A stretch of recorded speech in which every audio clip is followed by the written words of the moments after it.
Hey guys, what's going on? Welcome to the episode 2 of Brimstone's One-on-One. Tonight I have a special guest with me, old colleague of mine. We've talked before many years ago when Freedom kind of started becoming a thing, and we were both in much different positions back then. Go ahead and introduce yourself, sir. Oh, you're talking about me? You said you had a special guest. I don't count. Oh. Dad joke, but um So my name is Anthony Smith. My technical job role is quote senior manager end quote of Freedom. Which is a really nice way to put that I do anything and everything that needs to be doing that isn't currently being done by someone else. Currently, I either am running or have a hand in the following things. That's the forums, community team, some development projects, social media, our QC or quality control department, which either accepts or rejects partners based on criteria that we deem, and like some projects like our reviewer program, which allows people to game reviewers and hopefully in the future software reviewers to review titles through the dashboard so that they basically take out the middleman. They don't have to worry about writing letters to developers to get codes and things like that. And about a million other things that aren't even coming to my mind yet. But trust me, if you bring something up, I will be the first person to be like, oh, yeah, I'm in charge of that, too. Or, yeah, I'm involved with that. Right. Yeah, I remember the old having about 30 hats on, trying to manage this ever-growing community just to find out you're getting drowned in it. So hats off to you for still doing it, where I decided, no, I'm done. So the question is, how many hats off to me? Right. That is the question, huh? Sorry. No, you're good. You're fine. You're absolutely fine. So during your time, no. Oh, let me look at this stuff over here. Right. It's like, you want some nacho cheese? Oh. Awkward. No, seriously though, like, so how are you enjoying your time so far after all this time with Freedom? Like, it seems like Freedom is still growing. It's got a lot of naysayers. It's got a lot of channels that are continuously putting it under fire. And overall, it seems like Freedom is weathering the storm pretty well. So, in your own opinion, like, how do you feel Freedom's doing right now compared to where it was before, with all the negative publicity that was hitting you guys in the very beginning? Well, let me put it to you this way. And somebody brought this general analogy to my attention, recently. When it comes to relationships, whether it be business or even boyfriend, girlfriend, marital, all right? You've got a huge shift depending on who you want to listen to, right? You've got like your Uncle Stan, who got screwed over by his wife. She cheated on him, stole the dog, and of course, he's salty. He is salty as hell. Yeah. And sometimes even people who didn't necessarily get screwed over but didn't have proper expectations get salty, right? Right. And then you've got people on the other side that, they've been married for 30 years and will tell you, oh, yes, well, you've got to grow into a good marriage. If they're not challenging you, then you're not doing it right. And don't get me wrong, both sides are valid to an extent. However, I will pose this. And I want you to kind of apply this not less to romantic relationships and more towards business relationships in general.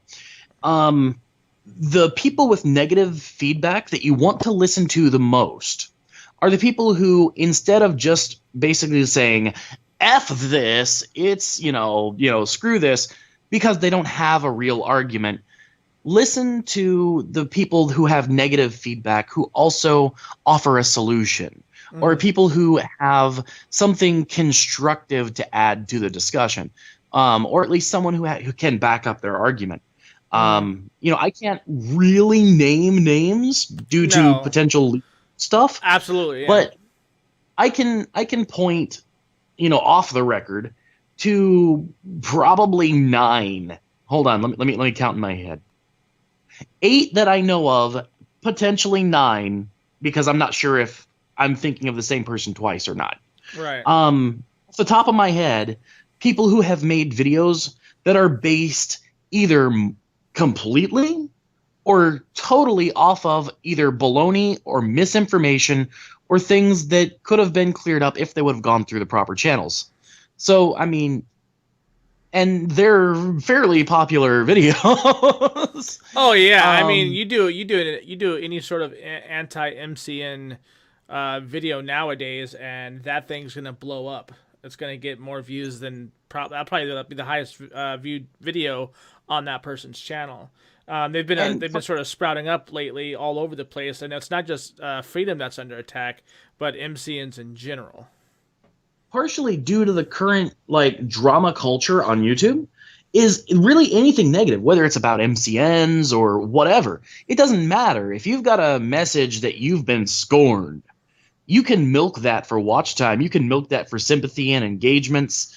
And I'm not saying that someone does it intentionally, but I am saying that we've all noticed a huge shift in the rise of drama on YouTube in the past few years. And when it comes to MCNs and things like that, they're not immune to it. So when you see a video like, curse exposed, freedom, the evil monster that lurks within, when you see these videos, you have to, prepare yourself to go in with a level head. And most people that are actually looking these videos up, to be honest, they're just I don't want to say clueless. That is not the right word to use. But they're in a place where they are seeking out information. Therefore, they may not have the tools to go, oh, yeah, well, drama is huge on YouTube right now. Maybe I need to take this video that, is dramatic to a 10, dial that back down to a 6 to adjust for someone who may be playing to the algorithm or, whatever. Mm-hmm. I don't know. I kind of feel like I'm talking in circles at this point. No, But you're right though. Yeah. I will say this. We've actually noticed, because we've got some really spiffy alerts set up, where we're noticing that the sentiment for our brand is turning around rather nicely. We've got some old hat videos that are out there talking about, oh yeah, well, Freedom, they didn't feed my dog for 2 weeks, and they agreed to do that or something. We've got some of those, and then we've got some that are probably 2 that I know of off the top of my head, based on real issues we had, but that have since been fixed. Of course, being able to contact that person and ask them to retract that information is, pointless, because they're still making, they're still getting 3,000 views a day on those videos, Yeah. But yeah, no, like I said, we are noticing a shift in the new sentiments being put out there. The only problem is the new sentiments, they don't play into the same algorithmic stuff. Therefore, they kind of go away a lot quicker than the bad stuff. Right. I mean, bad news or negativity is it's known, and it's a human trait, right? It stays around a lot longer than any positive notion that you could throw out there in the universe. You could sit there and Are you seriously agreeing with me right now? Are you agreeing with me? Right? Fuck you, dude. Stop agreeing with me. I know, right? Right? How dare you agree with me? Jesus! How dare you, sir? I mean, it's crazy to think about. I mean, I talked about a few of the things with you today when we're touching back base with each other on Skype. I mean, it's just crazy to me that so many people are still hanging on to shit that happened so long ago, and they still only understand partial of what, like I was telling you before, his competition was trying to explain, and they didn't even explain it correctly. People, for some reason, they have a hard time dealing with what facts are versus biased opinion. And when it comes to business, all you can deal with is facts. You can't deal with an opinion, because it's not business; it's personal at that point. So as your network is growing, I remember when you guys first launched. I remember well, technically we all launched together around the same time. So, I mean, Freedom was doing really well for itself. It was booming. It had one of the fastest growth spurts of any MCN. I mean, it overshadowed so many of the big networks back then, and it was bringing a lot of people together. People were being active. People were making content. People were enjoying what they were doing. And then something happened. Boom. Like, everybody just kind of, like, they started falling off of it. And I think you already know where I'm going to go with this. Created content. Do you think that other MCNs are going about advertising themselves the wrong way with how they are trying to portray what an MCN does? And do you think it's putting Freedom in a tougher stance than what needs to be happening right now? So I am going to rephrase your question for my own benefit here. Absolutely. Go ahead. So let me put it this way. I'm not going to throw any one company or entity under the bus. I will, however, say that there does exist sort of this misconception of what MCNs do and don't do, and how they behave and don't behave. And a lot of that is because of are you familiar with the concept of yellow journalism? Yes, I am. So I have this term that I like to use called yellow marketing. It's essentially yellow journalism, but marketing. Right. And so yeah, I mean, and I will say this. Freedom, we had at one point one of the best, and as far as YouTube's concerned, the staff, the best received franchise models on YouTube. YouTube loved the way we were doing things. But even within our own organization, because we kind of gave certain powers to people, there were some abuses. So I'm not saying that we historically have been immune to this. Right. And because every Freedom partner is also a recruiter, sometimes some people just go off the rails and do their own thing, sadly. Mm-hmm. So again, we as a company aren't perpetuating this. However, that doesn't mean that our name's not attached to it. So now that I've gone and done all that explanation, let me kind of let me kind of go back and explain why I had to go through all that. Yes, I think that the way that things are promoted is part of the problem. When you receive an email from an MCN that says, we can help you grow. we help you. We help you grow. Okay, so now here's the thing. That can be taken in many ways. Mm-hmm. Now, Freedom, when we say that, in a very generic way, what we mean is we give you the tools, the opportunities, the community, the chances to grow. We don't have a magic button we press. I wish we did. If I could get one of those Staples easy buttons and just every time we got a new partner, just slap that thing, I would slap that easy button all day long. But it doesn't work that way. Yeah. How it does work is we partner with companies like, for instance, Epoxy, which is a great tool to help manage your social media.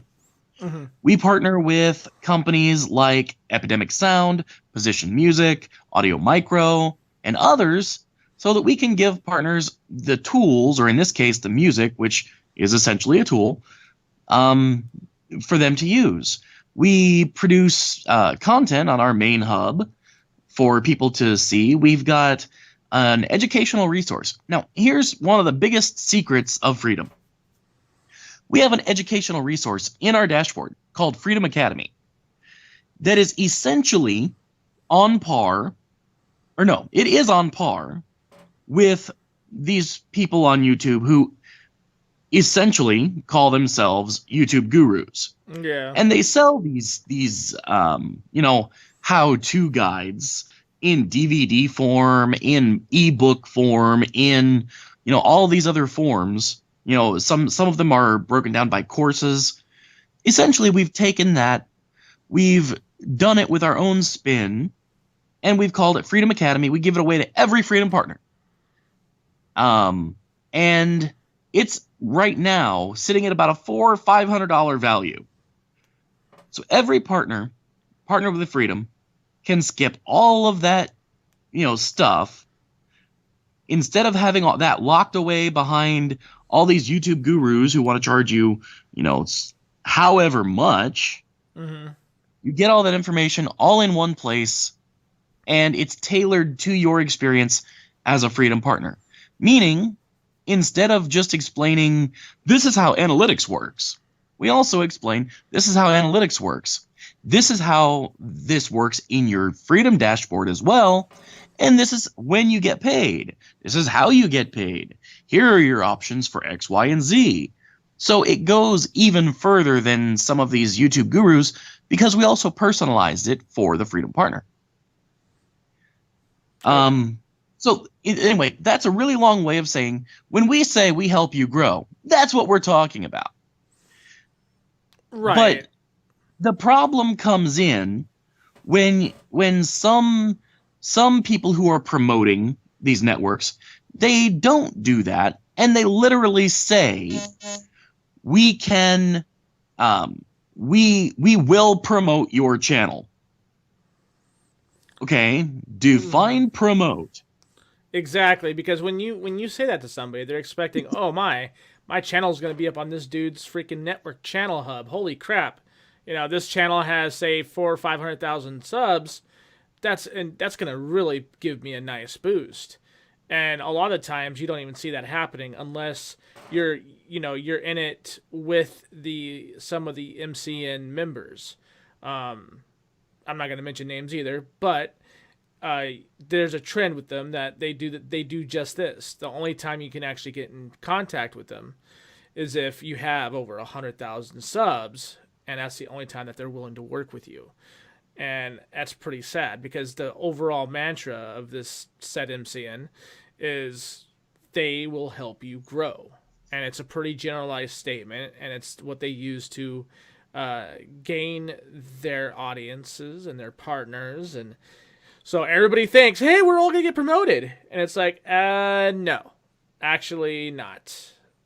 At least with Freedom, I will say this, I've had my ins and outs with you guys, but you know what? At least you guys were pretty honest up front. You guys were like, hey, we got some tools here.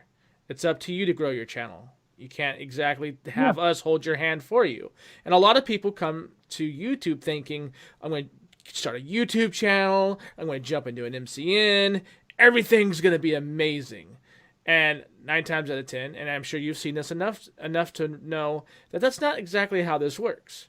You're either going to make the content and be consistent with your content, and you're going to try to market yourself properly, or you're going to sink. There's only 2 ways about it, really.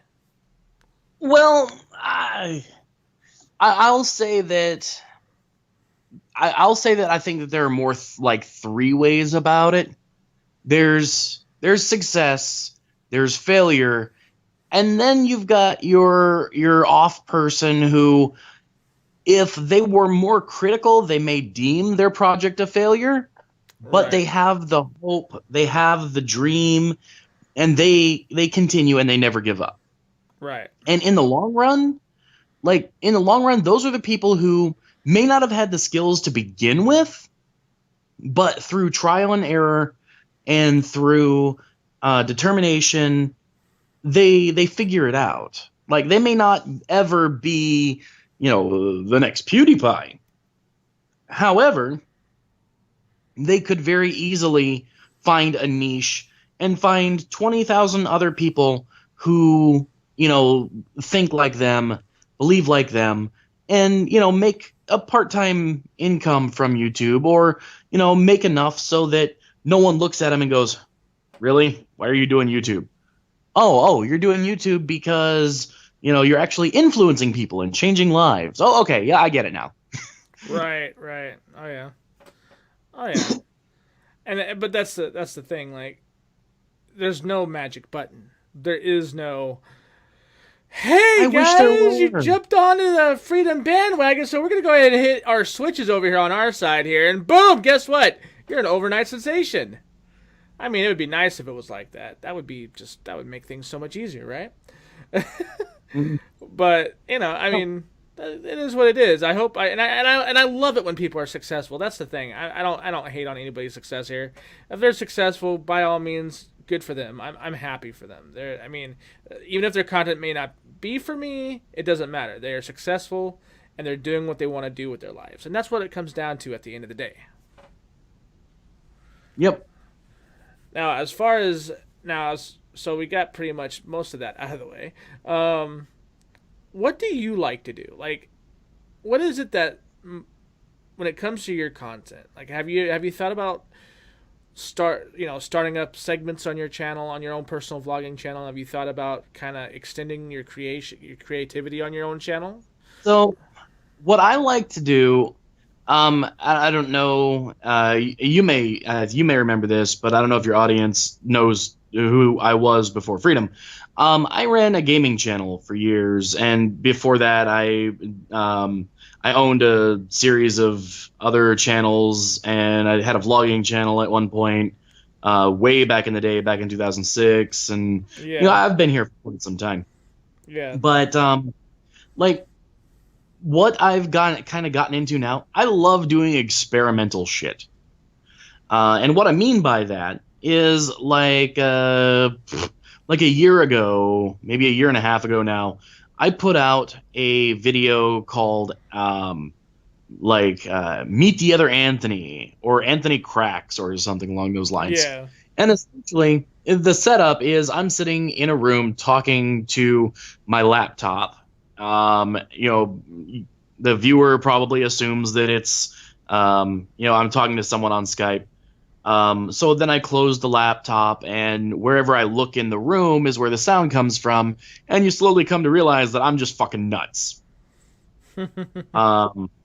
And I love doing stuff like that. Like, I love it so much. And it's not just, videos where I'm crazy. I just love pulling something out of somewhere that's so far out of left field that it's enjoyable just because that it's something entirely unexpected. Mhm. And not only that, but if I can, be creative, if I can, scratch an itch while I'm doing it, that's even better. For instance, the itch I was trying to scratch with that video was partially dealing with some of the criticism I was getting from the community as a whole at Freedom, Yeah, and kind of dealing with that. But also, I had always wanted to do a video where I was reacting to stimulus that wasn't there, but I needed to figure out the timing. So that was the creative challenge. Was I had to write both sides of it, get it timed out perfectly, because the audio, because of the way it was being done, had to be added in post. It couldn't be there in the room with me. So that was the creative challenge. And I guess maybe that's the simpler answer to what you're asking. I just love to be challenged creatively. right. That's good. That's good. And so I guess the other portion of that question is, do you plan on extending any portion of that channel to being something else? Like, do you ever plan on doing more than what you're doing currently? I'll say this. Right now, I'm playing my cards fairly close to my chest, because if I say or do the wrong thing, it could very easily cost me my job. Fair enough. One joke that's out of line, one thing that is taken out of context and maybe becomes a meme or something like that. Yeah, that could be bad. So at the very least, until Freedom goes IPO, I am playing everything very safe. Now, That's fair enough. That's fair enough. I understand that. after I'm able to kind of cash out and do as I please, yeah, no, I do have ideas, but right now, most of my ideas kind of revolve around playing into um, the what do I call it? Playing into the drama meta here on YouTube, which means being quite polarizing, like intentionally polarizing. Mm-hmm. I don't know if you're familiar with the creator Filthy Frank. Yeah, I know who it is. Yeah. Yeah, no, I mean, I've had quite a few ideas that I've had to just, write down to get out of my system. And I'm just like, yeah, no, that is definitely not a thing I can do. And it's very similar to Filthy Frank or even the old Shane Dawson. I'm not talking about blackface. I'm just talking about, funny but somewhat offensive humor. Yeah. Um, so Offensive humor yeah, is always good, though. it's always good until it gets you fired, and I can't. I'm kind of living at company headquarters, so I'm not gonna lose that job. Not gonna happen. Well, I mean, I understand. I mean, you are in a position where it's a pretty sensitive spot. You get caught off guard or anything, and it could cost you a lot more than you intended, no matter how sensitive it is. I mean, it sucks, but I understand. Now, I will say this: that is, for the most part, voluntary on my part. Mhm. Of course, I think there's probably an unspoken an unspoken rule that there are probably lines I shouldn't cross. But I don't want anyone to think that Freedom is in any way censoring me. In fact, a couple of months ago, we recreated the scene from South Park where Cartman has his mom come in so he can poop in a bucket while he's playing World of Warcraft. Yeah. We recreated that scene, and we did it on the main Freedom channel for a skit, and everybody was okay with it. I didn't get fired, didn't get yelled at, didn't get looked at twice. So I think the lesson I learned there is that if I do something horribly offensive in a video, I should do it past the 5-minute mark. Right. Oh When yeah. most of them have clicked off. Yeah. Nice, nice. So, you've been traveling a lot, Anthony. That's pretty nice. Tell me, sir, how are you enjoying the How, Philippines? how do you know this? Have you been stalking me? Are you following me? Are you in my bathroom? I may have a GoPro somewhere, somehow, but it is a GoPro HD. Gotta love the fish islands, Oh, is sir. it? It That's waterproof. That's all oh, you need to know. so it's got the fish eye, so things look bigger than they really are. Pretty much. Awesome. Yeah. No special effects needed. Um, so yeah, no, I have been traveling a lot lately. I left the Philippines on the 16th of December. Hmm. I stopped off in for a night in Narita, which is in Japan, Hmm. and then I came here to the States to spend some time in northern Alabama with family. And I'm actually right now in North Carolina, in Concord. I came out here to get some legal documents because I had a contract that, I had to get the papers. I had to get the papers that were filed for the beginning of the contract and the cessation of the contract. Yeah. So I got that finally out of the way. Nice. Because apparently when you file papers like that, you can't just email, you can't mail off for them. You have to show up in person. I don't understand. Just let me say this to your audience: be careful what you sign. Read everything. Read everything, and if you're about to sign with a partner of some sort, be it business partner or or whatever, like, make sure you know that person. Make sure you know them like the back of your hand. And if you do know that person and you think that you shouldn't be involved with them, you probably shouldn't. Because, if you've got just a tiny little inkling, maybe there's something there. Maybe. Your lizard brain is trying to tell you something. So, as far as the Philippines go, like, how are you enjoying it? Like, what's it like over there for you so far? And maybe even to those that are in my audience right now, they're going to be pretty curious too, because we hear all the good, juicy stuff, from good old American networks. So, okay, are things as nearly chaotic as they sound? Okay, so when I first, so let me back up here to give a little bit of context. So, the business arrangement that I was just describing, that I had to get the papers for, that's actually what fell apart. And I called up George because I had been working for George part-time with Freedom for some time. And I called up George. I'm like, is that job offer to come to the Philippines still a thing? And he said, yeah, because I had kind of put myself into a position where I was all in on that arrangement, right? Mm-hmm. So George is like, yeah, sure, come on out. How soon do you want to come? I'm like, buy my ticket now. So he did, and I took about a month to prepare. And in that month, in all my research, I heard probably everything everyone's ever heard about the Philippines.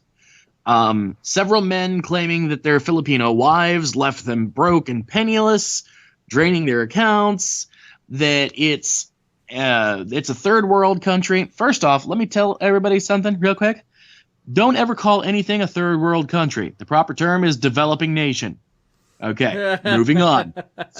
Moving on.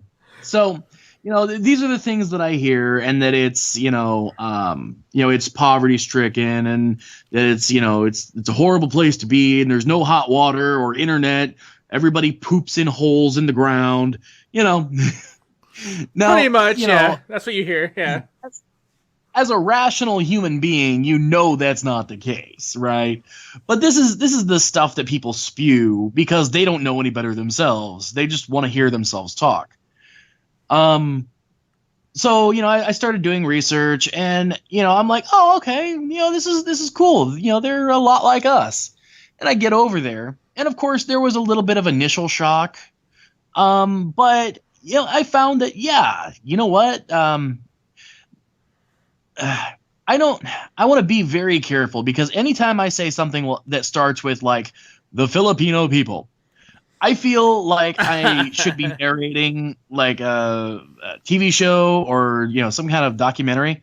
Right. Because those are really the only people who should be able to start a sentence going, the so-and-so people. Like, yeah.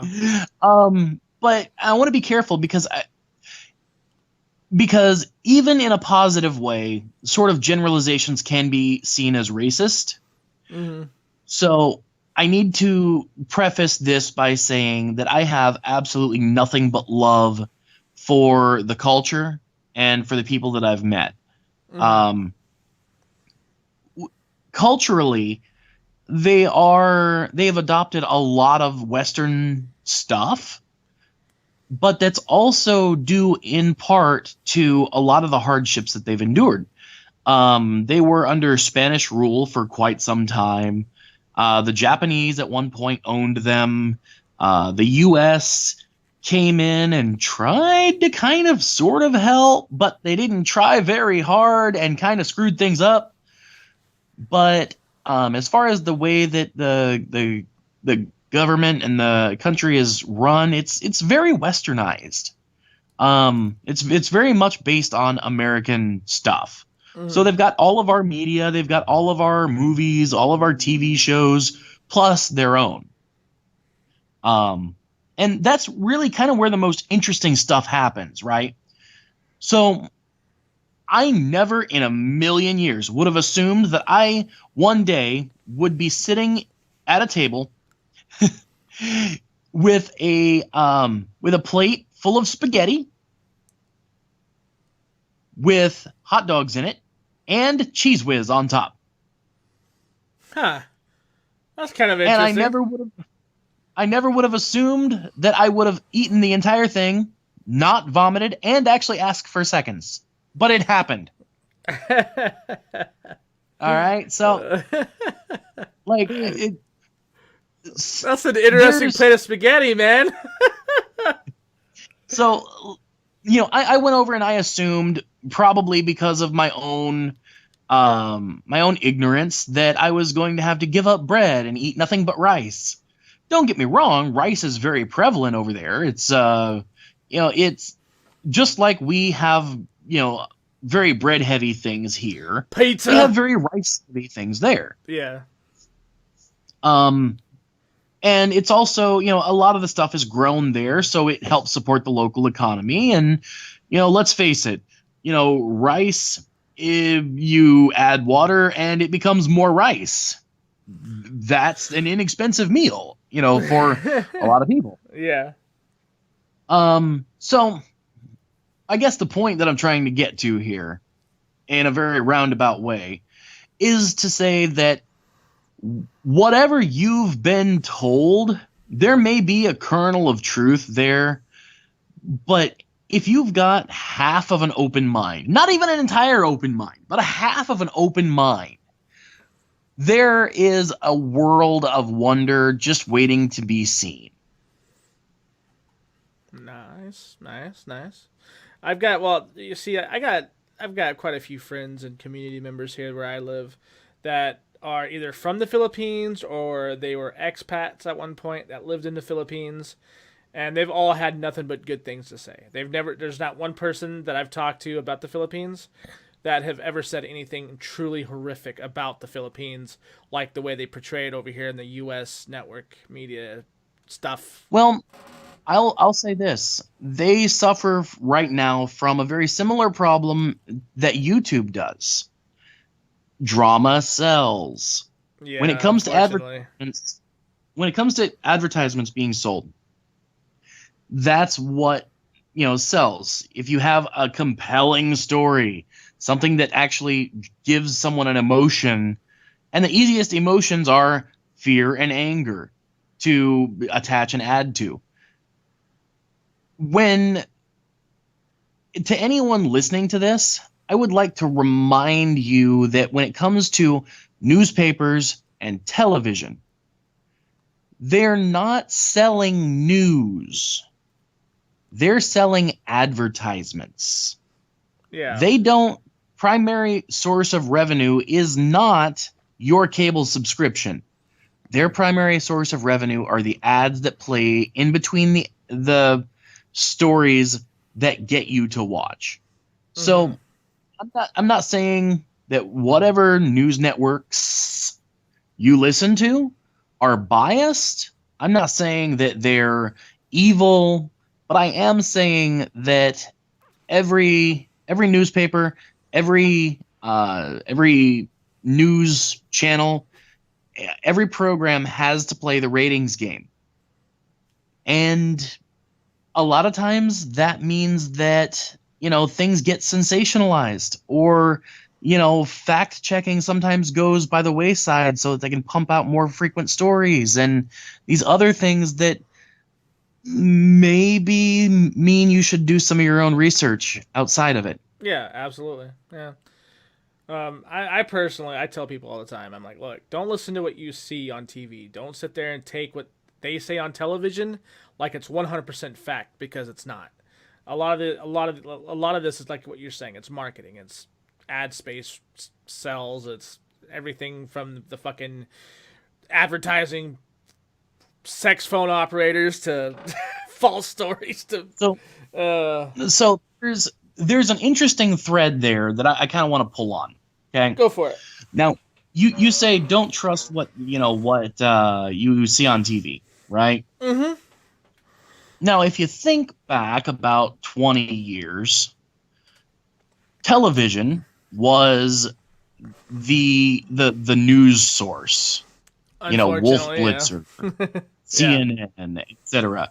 And it was, for the most part, very trustworthy journalism, at least from the major networks, right? Kinda, yeah. Now we live in a world where the same people who told me 10 years ago, 15 years ago, that Wikipedia was not a good source are now running to me, and I'm assuming you too, going, "Oh my God, you won't believe what I read on Facebook." Yeah, I kind of figured. Yeah, yeah. You get those people that are like, "Oh, did you see the news story on Facebook?" And I'm like, "You actually believe that shit? Like, you really believe that shit?" They're like, "Oh yeah, Trump raped all these women, and Hillary Clinton's ready to bomb somebody." And I ask him, I'm like, "Oh, okay, what was the news site?" Facebook. I'm like, "No. Smack yourself in the face right now.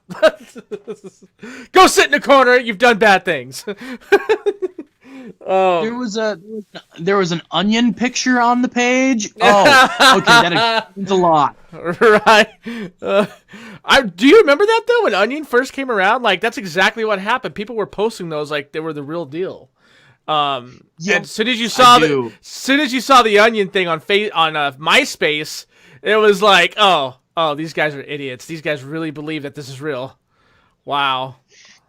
And the greatest part for me was when they were actually generating content on YouTube. Oh my God, that was some of the best fake journalism I've ever seen in video form. Yeah, it was pretty good. Those were the good old days. That was back when One of my favorite ones that I still circulate just to be a dick is they had a news story about Apple removing the keyboard from their new laptop and replacing it with a wheel. And the gag at the time was that the iPod Shuffle or something, it didn't have individual buttons. It just had the wheel, right? Yeah. And everybody was freaking out about the thing. But I still, on a regular basis, pass that off as a real news story and have people coming back to me months later going, "Do you remember that story you shared?" Yes. Heck yeah. I remember. Right. Onion did some pretty good stuff. I kind of miss the old Onion versus where it's at now. Where it's at now has gotten into a dark spot in the interwebs, and that sucks because they were, like you said, they were probably one of the best fake news sites ever made. Because I remember they used to go the full distance with their stories, full distance, man. You're like, wow. It's amazing the number of times that the Onion actually predicted real events. It is amazing. If you look back at some of their stories, they predicted so not by name, but they predicted Obama being elected president back in 2006. They predicted that we would have our first black president and that, certain things would happen. And the Ku Klux Klan would basically be like, "Meh, okay." And essentially that's kind of what happened. Yeah. Is that some leader from the KKK was like, "Meh, okay." That is awesome. Well, we are coming up on the 43-minute mark. Now, is there anything you would like to add, sir, before we go ahead and cut this out? I would like to add that I don't want my last statement to be about the KKK. If we were in the Game Talk podcast right now, I would have ended it right there. I didn't even think. Oh, that would have been funny. Like the famous last words of Anthony Smith, ladies and gentlemen. No, but seriously, why don't you go ahead and tell these guys where they can find you? You can find me at youtube.com/freedom. I also do Twitter type stuff, and I do that at twitter.com/AnthonySmith. That's AnthonySmith, because apparently the Anthony Smith was taken So I'm just one of many. I'm an Anthony Smith. He's Um, the AA version at that. Also, youtube.com/Anthony Smith. And pretty much any buffet that hasn't banned me yet. Any buffet that hasn't banned you yet. Yeah. Wow, man. Like, we're gonna go to hometown buffet. Well, I just want to say thank you for coming on. I know a lot of my viewers, they're really timid on the whole MCN situation because of the falling out that people and people, like, I can only say that, keep it vague, but because of all that stuff that that went on, a lot of my viewers were just really are really unsure. They don't want to feel like they're wasting their time. Can I say something just real quick on that note? Yeah, go ahead. First off, don't join an MCN just because some random person told you to. Don't join an MCN just because you think it might possibly help you. If you want my personal opinion, if you want to get a good feeling for an MCN, email their support department. For instance, Freedom's is support@freedom.tm.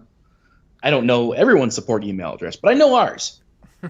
And ask, what can you do for me? What features do you have? How can you help my channel grow? And what tools are available to me? Ask those questions and all of those questions, and then see what kind of response you get back. If you don't get a response within a week, you should probably not join that MCN. If you don't get a response back within 4 or 5 days, that's probably normal because that's a non-essential question. Yeah. Because, they get prioritized. It's kind of like super emergencies, normal stuff, and then, kind of like the stuff we get around to as soon as we can. Yeah. So, kind of, inbound inquiries is kind of like non-emergencies. Right, it's like a pecking order. It's pretty much from the most important to the least. So basically, I guess the point I'm trying to get to here is that, email them, get a response. If you don't get a response, you're probably not going to get support from the MCN. If you do get a response, look at the quality of the response and don't be scared to ask. Like, okay, great, this is what you can do, but I don't understand what X is. I don't understand how Y works. You're allowed to ask onboarding questions. And if you ask at support, at least those people are knowledgeable to help you in all things, not just onboarding. Right. So we'll go ahead and end it. We'll end it on the one last question, and we'll go ahead and head out after this. Okay. How much do you think Freedom has changed from the very infancy to where it is today? I would say hundreds of percents. Freedom, at the very early days, even though there were multiple people involved, it was very much still a one-man show.